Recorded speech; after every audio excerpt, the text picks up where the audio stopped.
সিরাত paste Mohammad সাল্লাল্লাহু আলাইহি সাল্লামে এবারে আমরা الله أكبر ঘর থেকে গুহার পথে لا রাসূল করিম সাল্লাল্লাহু আলাইহি সাল্লামের নবুয়তের চতুর্থ বছরে إله إلا তাতাইতে الله তফর মোতাবেক ৬২২ খ্রিস্টাব্দে ১২ কি ১৩ সেপ্টেম্বর রাতে আঁধারে নিজের ঘর ছেড়ে বন্ধুর দুনিয়ার মধ্যে তাহার জন্য সবচেয়ে বিশ্বস্ত মানুষ আবু বকর ঘরে গেলেন। এরপর পেছনের দরজা দিয়ে উভয় বেরিয়ে পড়লেন। তারা সুবাহে তারিখের আগে মক্কা থেকে অতি গোপনে বেরিয়ে গেলেন। রাসূল করিম সাল্লাল্লাহু আলাইহি সাল্লাম অনেকটা চিন্তিত ভাবেই বুঝতে পেরেছিলেন যে কুরাইশেরা যখন তার অনুপস্থিতি টের পাবে তখন তাদের সাধ্য মতো এদিক সেদিক তার খোঁজে লোক পাঠাবে। আর এক্ষেত্রে উত্তম দিকে মদীনায় যাওয়ার প্রধান সড়কটির উপর সর্বপ্রথম তাদের দৃষ্টি পড়বে।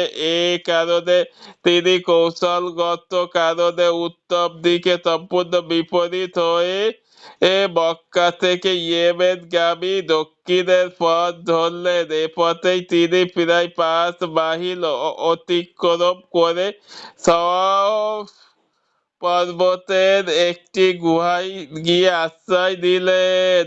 এটা ছিল গদস্পর্শীসুস্থ এক পর্বত। পথ ছিল চরম সংকীর্ণ। এ পর্বতে আরোহণ ছিল কষ্টকর ও দুঃসাধ্য। তাছাড়া এখানে সেখানে ছড়িয়ে পড়েছিল পাথরের পর পাথর। এই কারণে রাসূল করিম সাল্লাল্লাহু আলাইহি সাল্লামের পায়ের জুতো খুলে দিলেন। কারোর মতে তিনি পায়ের এক কোণে দিয়ে হাঁটছিলেন যাতে মাটিতে পদচিহ্ন পড়ে না। তাকে আবু বকর রাদিয়াল্লাহু তাআলা তা পর্বত পর্যন্ত বয়ে দিয়ে গেলেন।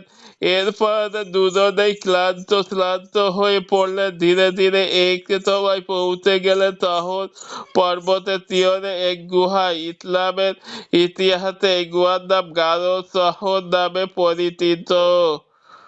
যখন তারা গুহায় ছিলেন, গুহায় পৌঁছে আবু বকর রাদিয়াল্লাহু তাআলা বললেন, আল্লাহর কসম, আমি আগে গুহায় প্রবেশ করব, এরপর আপনি প্রবেশ করবেন। ভিতরে যদি খারাপ কিছু থাকে তবে তা আমার উপর দিয়েই যাবে, আপনি সুরক্ষিত থাকবেন। অতঃপর তিনি গুহায় ঢুকে সেটা পরিষ্কার করলেন। গুহার এক পাশে তিনি অনেকগুলো ছিদ্র দেখতে পেলেন। পরনের লুঙ্গি ছিঁড়ে কতগুলো ছিদ্র বন্ধ করে বন্ধ করে দিলেন। তারপর দুটি বাকি রয়ে গেল। তিনি সে দুটির মুখে নিজের দুটি পা দিয়ে দিয়ে রাখলেন। এরপর রাসূল করিম সাল্লাল্লাহু আলাইহি সাল্লামকে বললেন, এবার আপনি প্রবেশ করুন। রাসূল করিম সাল্লাল্লাহু আলাইহি সাল্লাম তখন গুহার অভ্যন্তরে প্রবেশ করলেন। এরপর আবু বকর রাদিয়াল্লাহু তাআলা এর কোলে মাথা রেখে তিনি ঘুমিয়ে পড়লেন।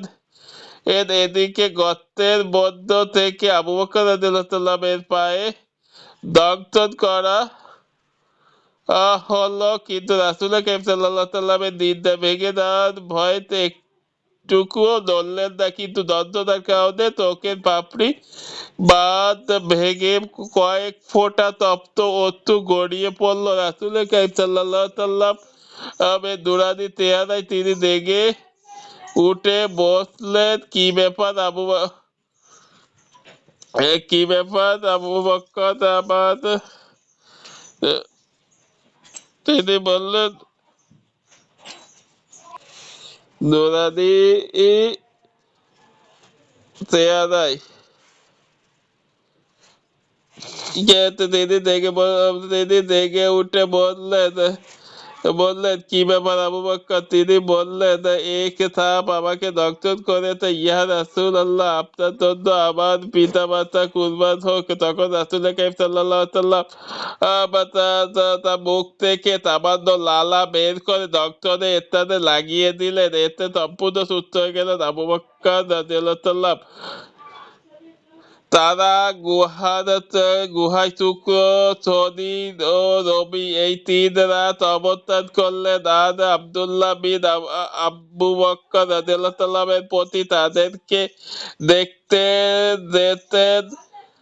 আব্দুল্লাহ বিন আবু বকর রাদিয়াল্লাহু প্রতি রাতে তাদেরকে দেখতে যেতেন। আয়েশা রাদিয়াল্লাহু বললেন, তিনি তো তখন ছিলেন তালাক চতুর ও উঠতি বয়সী এক তরুণ। রাতের শুরুভাগেই তিনি তাদের কাছে যেতেন এবং সুবহে সাদিকের আগে অন্ধকার থাকতে মক্কায় চলে আসতেন। মানুষ মনে করত তিনি মক্কাতেই রাত যাপন করেছেন।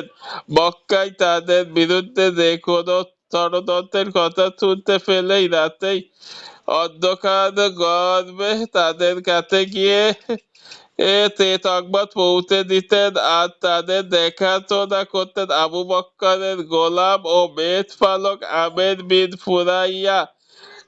এছাড়া আমাদের কিছু সময় পরে তিনি তাদের কাছে যেতেন। এরপর তাদের সঙ্গে রাত যাপন করে ভোর হওয়ার আগেই আঁধারে লেট থাকতে তিনি মক্কায় ফিরে আসতেন। তাদের দুজনের গাহে শহরে থাকাকালীন 3টি রাতেই তিনি এমনই করেছিলেন। আর আমের বিন ফুরাইয়া আব্দুল্লাহ বিন আবু বকরের মক্কায় ফিরে আসার পরে মেষ পালক নিয়ে ফিরে আসতে, যাতে আব্দুল্লাহ পদচিহ্ন মেষের পদাঘাতে মিশে যায়। অপরদিকে রাসূল কারীম সাল্লাল্লাহু আলাইহি ওয়াসাল্লামের ছুটে যাওয়ার পর ভোরে কুরাইশরা যখন তাদের ষড়যন্ত্রে ব্যর্থতা সম্পর্কে সুচিন্তিত হলো, তখন তাদের মাথা খারাপ হয়ে গেল।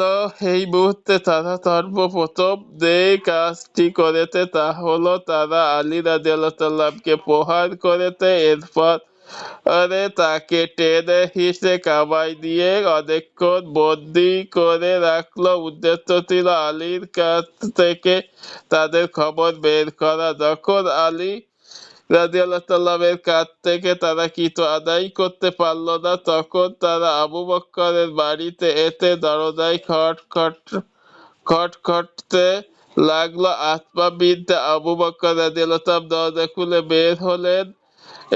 তারা তার কাছে জিজ্ঞাসা করলো, তোমার আব্বা কোথায়? তিনি বললেন, আল্লাহ কসম, আমার আব্বা কোথায় তা আমি জানি না।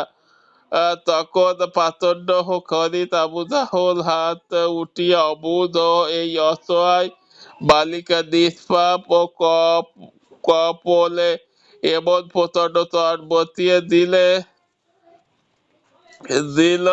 যাহার আঘাতে তার কাঁধের দুল দূরে গিয়ে পড়ল। এরপর কুরাইশের এক জরুরি সভা ডাকা হলো। উদ্দেশ্য ছিল তাদের সাধ্যমতে যে কোনো পন্থা হোক প্রযুক্তি প্রয়োগ করে রাসূল কারীম সাল্লাল্লাহু আলাইহি ওয়াসাল্লাম আবু বকর রাদিয়াল্লাহু ধরতে হবে। তখন তারা মক্কা থেকে বের হওয়ার সকল পথে পথে সশস্ত্র পাহারাদার বসিয়ে দিল। পাশাপাশি তারা ঘোষণা দিল যে কেউ জীবিত কিংবা মৃত তাদের দুজনকেই এনে দিতে পারবে, তাহলে তাদের প্রত্যেকের বদলে তাকে 100 উট পুরস্কার দেওয়া হবে। এ সময় অগণিত লোক ঘোড়ায় চড়ে পায়ে হেঁটে তাদের কোলে দিব্যিকে ছড়িয়ে পড়ল। পাহাড় পর্বত মরু উপত্যকা আর গিরিকন্দরে তারা চষে বেড়াতে লাগলো।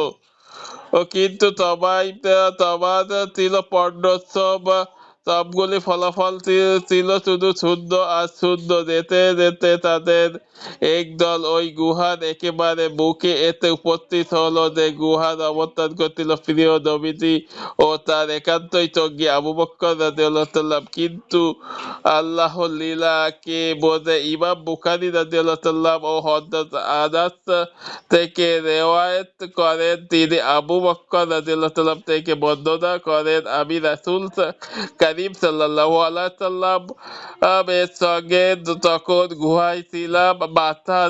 মাথা উঠিয়ে আমি দেখতে পেলাম তারা গুহার বুকে দাঁড়ানো। সঙ্গে সঙ্গে আমি বললাম, হে আল্লাহর নবী, যদি তাদের কেউ মাথা নিচু করে উকি দেয় তবে এই তো আমাকে দেখে ফেলবে। তিনি বললেন, আবু বকর চুপ করো, আমরা দুজনই নয়, আল্লাহ হলেন আমাদের তৃতীয় জন। অপর এক বর্ণনায় রয়েছে যে দুজনের সঙ্গে তৃতীয় জন হলেন আল্লাহ। তাদের ব্যাপারে তোমার কি ধারণা?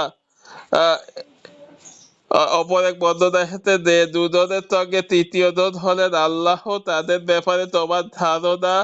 মূলত এটা ছিল রাসূল কারীম সাল্লাল্লাহু আলাইহি সাল্লামের এক বিশেষ মুআজিজা, যার দ্বারা আল্লাহ তাআলা তাকে সম্মানিত করেছেন, যাহার কারণেই তারা ওই স্থান থেকে খালি হাতে ব্যস্ত ও মনতর হয়ে ফিরে এসেছিল। তখন